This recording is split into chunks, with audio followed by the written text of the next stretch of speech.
introduce it. Hi, Leland here. Me and my Uncle Ernie are here at the cemetery in Ganado, where my mother is buried. So we're just going to walk around and kind of show you kind of what it is, and then also for me to record it so I have it, you know. So that's kind of a cool thing. So this is Ernie right here. Hi. I did something. You know what? I pressed pause or something. Let me go through a little bit of this again. This is over there. That's the shed, and so I'm actually going to start over again really quick. And so what happened? Sorry about that, but what happened was I had put this thing on record, and so what I'm going to do is I'm going to try to go through some of these. This is about the area right here where my mother was buried. This is the older part of the cemetery, and we can tell that because some of the gravestones were from back then. My mother died in 1968. This one in particular has to be 1967. And my mother was buried probably in a grave that had a metal marker on it, if there was a marker on it at all. And we're at the Ganado cemetery, one of the two cemeteries in Ganado, and we're up on a hill just outside of the Hubble trading post. What I'm going to do is I'm just going to circle back around to where this was. Again, I apologize. I had thought that this was on, and let me check just a second. And I had thought that this was on, but I had accidentally turned it on pause. And so you can kind of see the condition of the cemetery just as we look around. It's not the best condition, but it's an older cemetery. And Native Americans are kind of known to, you know, not to come and back and everything. And so for me to do this would be unusual, I think. But this is the old tool shed, and people, the people would have probably buried the tools with the family that they buried, because they wouldn't have any use of the tools again. You don't touch the dead, or you don't think about the dead and stuff like that. And so for the most part, I mean, yeah, you have your memories and everything, but as far as reference and stuff like that, I don't think that would be done. But this is the condition of the cemetery, and again, we're going to pick up a few of these things. As you can see, these markers like this, they're just like this. They're just laying down in the dirt. There's nobody has, they've just, the wind and, you know, time has just taken its toll on the cemetery itself. And so there's no way that you can tell. You can tell certain things by, like, the military ones, like this one right here, and this Calvin Lee from 1960. And so you can kind of date the cemetery a little bit from that perspective. And there are a few people that have the gravestones, but for the vast majority of the people here, they have the little metal plates.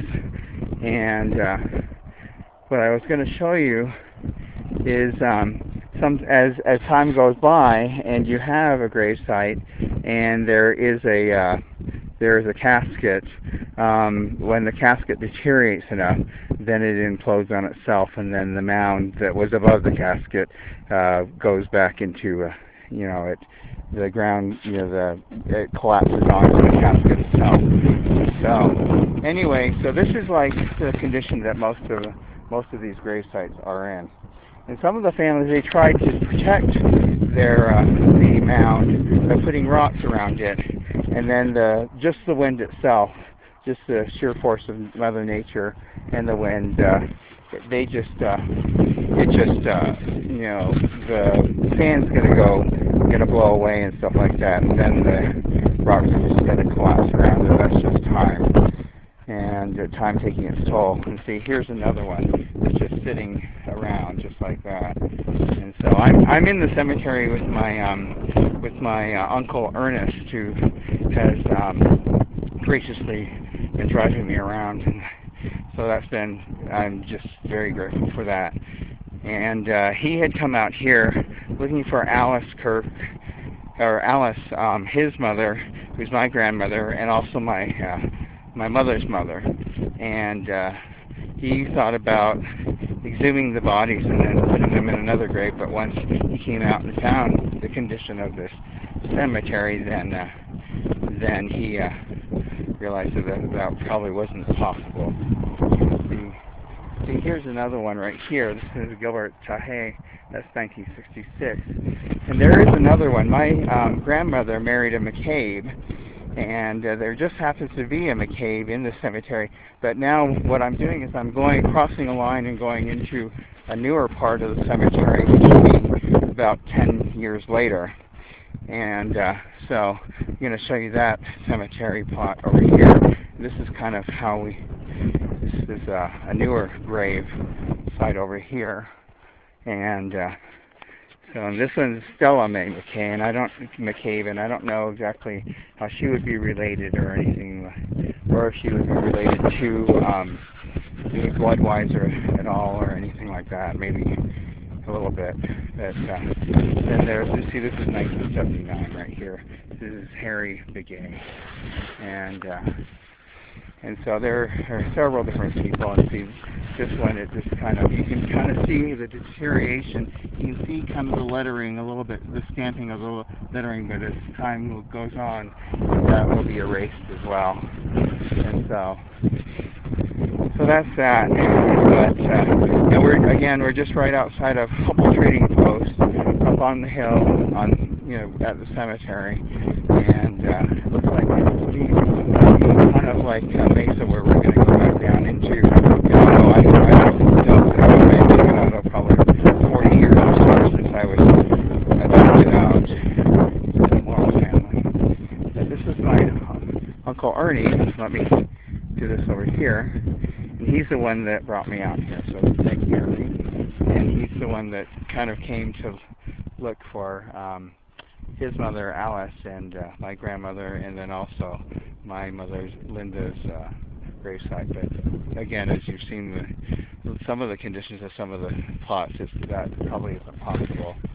But it's a good view from up here, and so that's that. I'm going to put this on pause now. I'm going to pan around it that way. You can kind of see where this is at. I think to the vast majority of you, it's in the middle of nowhere, but this is more home to the Navajo Nation area, not this particular cemetery, but the actual land surrounding and everything would be where this is on within the Navajo Nation, Navajo tribal land. And so let me put this on pause. These are from 68 right here? Oh, okay. So it could be that my mother is buried in this area in here if this is 1968. So yeah, here's an October 24th, 1968. My mother died in September of 1968. And this is Harry Thompson. And so this one would this I guess could be very closely, within this area into the fence, around here, could be an area where she could possibly be. But it would take an immense amount of walking around and trying to study each of the aluminum signs, and with luck, if luck were to be, what it would be, then we would be able to see that. And see, this one somebody actually has written. They didn't get the stamping. They actually did this in hand. And this is for somebody Begay. This is for Albert J. Begay, and he died in August 12th, 1968. And so, if you can read that, they actually wrote on that piece of aluminum the actual dates of his birth and his death, March 7th, 1956 to August 12th, 1968. And if you look right at the gravestone next door, then this is October 24th, 1968. And so that's where we are as far as in the cemetery. So we are pretty close into an area where this could possibly be. But again, would be an immense amount of luck for all this to actually succeed. See, if you look right here, there are two signs right there. So that means right here, if you've got two of these things just laying around side by side, that these have been removed from where they were actually at to here. And this one is a December 2nd of 1968 name on it, and it's another Begay. I can't read the first name because, again, this is handwritten onto this particular sign. And let me see what this one is right here. And this one is from some mortuary, Raleigh mortuary. This is also handwritten. And this is something knee, looks like Isabel knee or something like that. This is 1970 though. And so we're getting, you know, I guess it would take going through each of these things, but again, some of these are gone. And so this is 1970. This is Tom Sage from 1950 to 1970. And so, and as you can see, right, like this one's actually turned upside down. If you notice, right here is somebody's sign that has detached from the actual peg, like this, that was in the ground. In fact, this is part of this, actually, it looks like. So, see, that's actually part of that.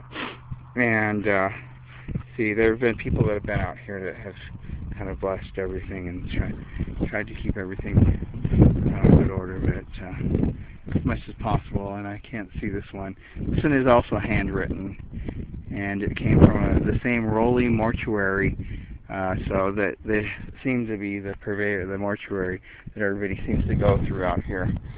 But again, as you can see, this one they actually had put a picket fence around it, around this particular grave right here, and the picket fence over the time has just taken its toll on that one. And as you can see, the mound is still there, so that means that the casket is still, you know, hasn't imploded in on itself.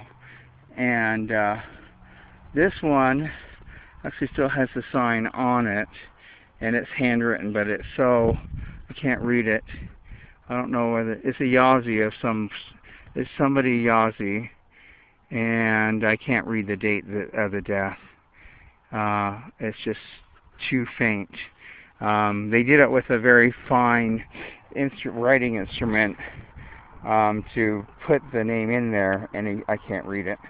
And this one right here, you can see that like this. And so basically it's time and time again, it's this Raleigh mortuary people, but it's also the fact that these are handmade items, and it looks like they're made out of aluminum or tin, and they're very inexpensively made, but this is most likely the type of sign that my mother would have had, I think.